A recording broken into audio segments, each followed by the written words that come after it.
Friends, ఈ techniques ఇప్పుడు నేను చెప్పబోయే టెక్నిక్స్ అప్పు తీర్చే మార్గాలు, విధాలు ఎంత పవర్‌ఫుల్‌గా ఉంటాయంటే, మీరు ఆచరిస్తే మీ లైఫ్ జింగాలాలా మళ్ళీ హ్యాపీగా ఉంటది. ఇందుకు ఒక టెక్నిక్ అది నేను చెప్తాను. మీకు అర్థమైతది.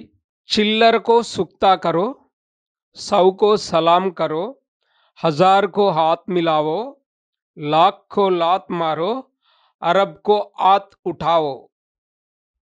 అంటే దీన్ని మనం ఎలా చేయాలి? ఎలా ఆచరించాలి ఈ టెక్నిక్స్‌ను అని నేనిప్పుడు చెప్పే ముందు మనం ఒక్కటి మన మనసులో ఉంచుకోవాలి ఏంటంటే, నేను ఎవ్వరికి బాకీ ఉన్నా తప్పనిసరి అనా పైసాతో సహా చెల్లిస్తాను అన్నది మన రూల్ కావాలి.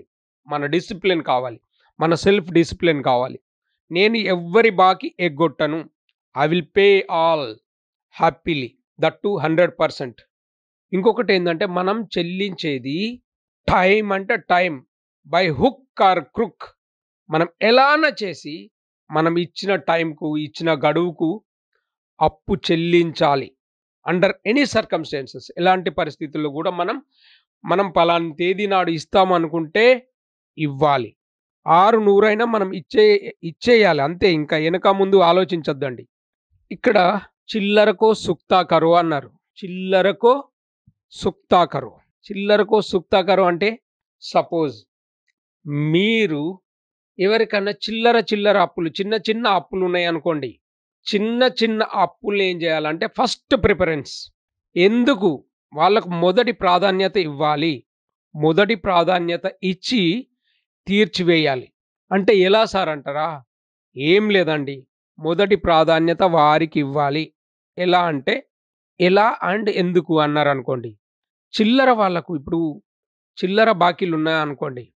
ఒక పచారీ కొట్టాయన, లేకపోతే ఒక 5,000, 2,000 అప్పు తెచ్చుకున్న దగ్గర, లేకపోతే ఏదైనా చిన్న చిన్నవి నేననేదేంటంటే చిన్న చిన్న అప్పులుంటే మీరు లిస్ట్ ఆఫ్ డెట్స్ మీరు అన్నీ రాసుకుంటారు గదా! మీరు ఎవరికెవరికి ఇవ్వాలి అని అనుకున్నప్పుడు ఏం చేయాలంటే, తక్కువ ఉన్న వాళ్ళను ముందు తీర్చివేయాలి. తక్కువ బాకీలున్న వాటిని మనం ఫస్ట్ ప్రియారిటీగా తీసుకోవాలి. ఎందుకు తక్కువ ఉన్న వాటి? పెద్ద బరువు తీరిపోతది గదా సార్ అంటారు. కాదండి. పెద్ద బాకీలు ఎందుకు ముందు చెల్లించొద్దో నేను తర్వాత చెప్తాను. ఫస్ట్ ఏం చేయాలంటే చిల్లర బాకీలన్నీ తీర్చివేయాలి. చిల్లర బాకీలు ఫస్ట్ ఎందుకు తీర్చివేయాలి అంటే చిల్లరకు అల్లరెక్కువ. ఎందుకంటే వాడి మైండ్ సెట్ చిన్నగుంటది. వాడివ్వకపోయేసరికి నానా యాగి జేస్తాడు. నానా గొడవ జేస్తాడు. చిల్లర మనుషులంటారు. అందుకే చిల్లరని ఏం చేయాలంటే చిన్న చిన్న బాకీలను ఫస్ట్ తీర్చేస్తే మనం టెన్షన్ పోతది. సో, చిల్లరకో సుక్తా కరో ఫస్ట్. మీరు లిస్ట్ ఎలా రాసుకోవాలంటే అన్ని పెద్దవాటి నుంచి కిందికి చిన్నవొచ్చేటట్టు చూసుకోవాలి. సపోజ్ ఒకరికి 5,00,000 ఇవ్వాలి. ఒకరికి 2,00,000 ఇవ్వాలి. ఒకరికి రూ. 1,00,000 ఇవ్వాలి. ఒకరికి 50,000 ఇవ్వాలి. ఒకరికి 10,000 ఇవ్వాలి. ఒకరికి 500 ఇయ్యాలి. ఇలా ఉందనుకోండి. ఇంకొకరికి రూ. 10 ఇవ్వాలి. లేకపోతే రూ. 50 ఇవ్వాలి. ఇప్పుడు ఏం చేస్తారంటే మీరు కింది నుంచి చెల్లించాలి ఫస్ట్. ఎందుకు కింది నుంచి చెల్లించాలో ఇంతకుముందు చెప్పాను గదా! చిల్లరకు అల్లరెక్కువుంటది. వాడి మైండ్ సెట్ తక్కువుంటది. వాడు ఆ చిన్న డబ్బులే రాకపోతే వాని జీవితమే నాశనం అయిపోయినట్టు మన మీద పడతారు. సో, అందుకే ఏం చేయాలంటే ఈ చిల్లర అప్పుల్ని ఫస్ట్ క్లియర్. ఇంకొకటేంటంటే సౌకో సలాం కరో. సౌకో సలాం కరో. మీరు బాకీ ఎవరికన్నా వందల్లో ఉంటే వాళ్ళకొక సల్యూట్ కొట్టండి. "అన్నా నమస్తే అన్నా, నమస్తే" అని చెప్పండి. "అన్నా కొద్దిగా ఆగండి నేను తీసుకొచ్చిస్తాను" అన్నామనుకోండి. You will be happy. ఎందుకంటే సౌకో సలాం కరో. వారికి రూ. 100 మనం వందల్లో బాకీ ఉంటే ఆయన దగ్గరికెళ్ళి "అన్నా నమస్తే అన్నా, ఒక వారం ఆగండి, ఒక 10 రోజులు ఆగండి" అని చెప్పి మనం టైం తీసుకొని ఆ టైంకు చెల్లించాలి. ఆయన వందల్లో గనక ఆయనకు సలాం పెడితే, ఆయనకు నమస్కారం చేస్తే వారు ఒప్పుకుంటారు. వారు హ్యాపీగా ఇస్తారు మీకు. వారు సంతోషపడతారు. You will receive happily. No problem. మిమ్మల్ని ఏమి అనరు గూడా. సో, ఈ సౌకో సలాం కరో. వందల్లో ఉంటే ఇలా. ఇంకొకటేంటంటే హజార్‌కో హాత్ మిలావో, హజార్‌కో హాత్ మిలావో. మీరు ఎవరికన్నా వేలల్లో బాకీ ఉన్నారనుకోండి, వేలల్లో బాకీ ఉంటే ఏం చేయాలి? వారి దగ్గరికెళ్ళి కూర్చొని, మాట్లాడి, మంచి షేక్ హ్యాండ్ ఇచ్చి, "అన్నా నమస్తే అన్నా" అని మాట్లాడి, ఆహ్, మనం ఇవ్వాల్సిన టైంకు ఇవ్వలేకపోతున్నాం అన్నా, ఇలాంటి పరిస్థితి ఉంది అని మీరు ఎక్స్‌ప్లెయిన్ చేస్తే ఆయన ఆగడానికి 100కి 100% ఆగడానికి, సమస్య అంతటితో తీరిపోవడానికి ఛాన్స్ ఉంటది. ఓకే. హజార్‌కో హాత్ మిలాओ. ఇంకొకటేంటంటే లాఖో లాత్ మారో. లక్షల్లో మనం బాకీ ఉన్నామనుకోండి. మనం అంటే మనం చెల్లించలేకపోతున్నప్పుడు వాళ్ళు నానా గొడవ చేశారనుకోండి. అప్పుడేం చేయాలంటే ఒక తన్ను తన్నాలి. నిజానికి అదే అంటున్నాడు. తన్ను తన్నాలి అంటున్నాడు. అంటే నిజంగా మిమ్మల్ని తన్నమని కాదు. వారితోటి మాట్లాడండి. ఎందుకంటే లక్షల్లో మీకు అప్పిచ్చారు అంటే ఆయన మీ మీద ఏదో నమ్మకంతోటే ఇచ్చి ఉంటారు. ఆయనకు ఒక ఒక 5 నెలలాగినా, ఒక సంవత్సరం ఆగినా పెద్ద విషయమే కాదు. ఆయన వడ్డీతో సహానే తీసుకుంటారు గనక, వారు వారి పెద్ద మనసులో ఉంటారు. వాళ్ళ మైండ్ సెట్ హై లెవెల్‌లో ఉంటది. ఈరోజు కాపోతే రేపిస్తాడు నాకు అన్న ఆలోచన ఉంటది గనక, వారు అల్లరి చెయ్యరు, గోల చెయ్యరు, లొల్లి జెయ్యరు ముందు. అందుకోసం ఏం చేయాలంటే, వాళ్ళని కొద్దిగా పక్కకు పెట్టాలి. వారి దగ్గరికెళ్లి మాట్లాడి, "అన్న పరిస్థితి ఇది. ఆహ్, మేబీ ఇంకొక 6 నెలలు పట్టొచ్చు. లేకపోతే ఇంకొక సంవత్సరం పట్టొచ్చన్నా. కానీ తప్పనిసరి చెల్లిస్తామని" చెప్పి వారితో మాట్లాడండి. తన్నమన్నాను గదా అని తన్నడం గాదండి. తన్నడం గాదు. వారికి ఎక్స్‌ప్లెయిన్ జేయాల్సిన అవసరం ఉంటది. ఓకే. అరబ్‌కో ఆత్ హుటావో. సపోజ్ కోట్లల బాకీ ఉందనుకోండి. చెల్లించలేకపోతున్నాం. ఇంకా మీ దగ్గరున్న ఒకే ఒక ఆప్షన్ ఏంటంటే చేతులెత్తేయడం. అంతే. చేతులు ఎత్తేయడం. హాత్ ఉఠావో. ఖలాస్.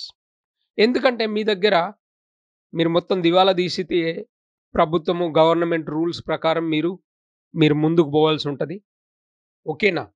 సో ఫ్రెండ్స్, మనమేం చేయాలంటే ఈ 4 రూల్స్ మనం పాటిస్తే మనం అతి తక్కువ టైంలో కూల్‌గా బయటపడతాం. ఎందుకంటే ఈ చిన్న వాటిని సౌకో చిల్లరకో సుక్తా కరో ఫస్ట్ ఫార్ములా.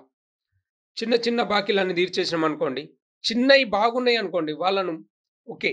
ఇప్పుడు ఒక ఎగ్జాంపుల్ తోటి నేను మీకు క్లియర్ చేస్తాను.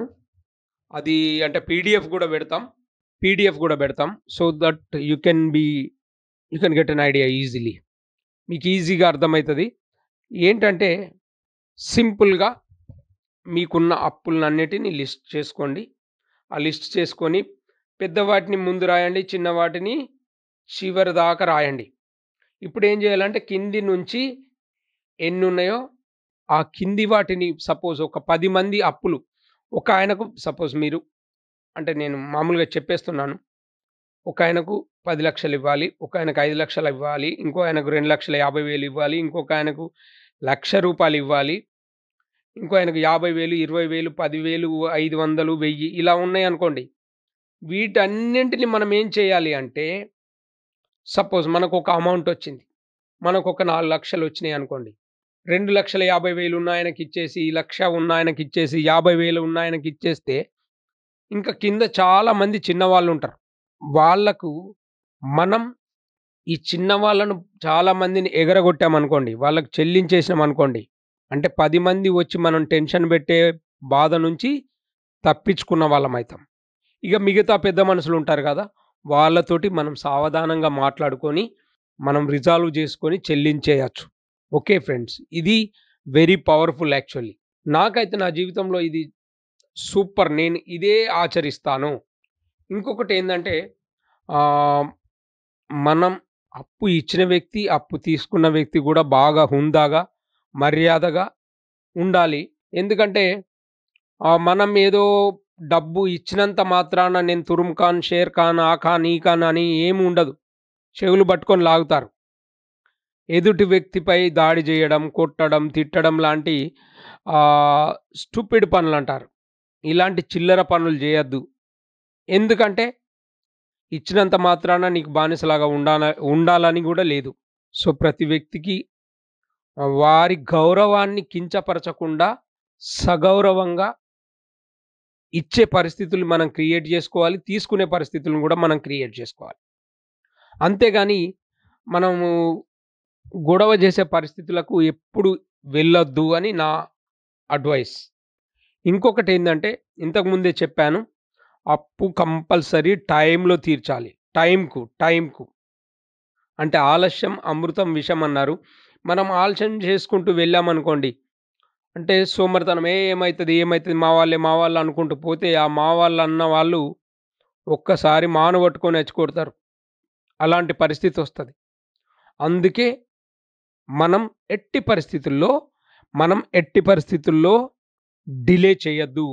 ఈ సోమరితనం అన్నది మనకు అలవాటయిపోయిందనుకోండి, సర్వనాశనం అయితాం. ఒక కుటుంబంలో ఒక కుటుంబాన్ని నేను చూశాను. రూ. 1,00,00,000 వాళ్ళు వడ్డీలే కట్టారు. వాళ్ళకున్న ఒకే ఒక బ్యాడ్ హాబిట్ ఏంటంటే డ్రాగింగ్. అంటే ఏమైతదిలే అని చెప్పి సాగతీత ధోరణి వల్ల వడ్డీలకు వడ్డీలై వాటికి పిల్లలు చేసి ఎక్కడ లేని వడ్డీ కట్టాల్సిన పరిస్థితొచ్చింది. నేను ఆహ్, ఈ 4 మెథడ్‌లలో మీరు ఎలా కట్టాలి అన్న దాని గురించి ఒక ఎగ్జాంపుల్‌తో క్లియర్‌గా వివరిస్తాను. అంటే అది పీడీఎఫ్ ఉంటది. అది మీరు డౌన్‌లోడ్ చేసుకొని చూసుకోవచ్చు. ఎలా చెల్లించాలి అన్నది. అంటే మనం చేసే తప్పుల్ని ఈ ఎగ్జాంపుల్ ద్వారా క్లియర్‌గా మనం అర్థం చేసుకోగలుగుతాం. ఇంకొకటేంటంటే క్రెడిట్ కార్డ్ అన్నది మన జీవితంలో అత్యంత బాధాకరమైంది క్రెడిట్ కార్డ్ వడ్డీ. ఇంకొకటి నేను ఈ క్రెడిట్ కార్డ్ గురించి చెప్తున్నాను ఎందుకంటే అది మహాపాపపు వడ్డీ. 36% పర్ యానమ్ చెల్లించాల్సొస్తది. Very dangerous. దాన్ని మొత్తం అవసరమైతే కొట్టేసేయండి. అవసరం లేదు. మన క్రెడిట్ కార్డ్ ద్వారా తీసుకోవద్దు. అవసరమైతే తీసుకోండి. కానీ మొత్తం చెల్లించే విధంగా ఉంటేనే అందులోంచి తీసుకోవాలి మనం. ఓకే. ఇంకొకటేంటంటే ఒక్కొక్కసారి మనం అవసర నిమిత్తం ఏం చేస్తామంటే ఎక్కువ వడ్డీకి తీసుకొస్తాం. లైక్ 10%. అలాంటి వడ్డీకి తెచ్చినప్పుడు ఏం చేయాలంటే ఫస్టు టాప్ ప్రియారిటీగా ఈ ఎక్కువ వడ్డీ ఉన్న వాటిని చెల్లించాలి. Okay. Okay friends. Thank you.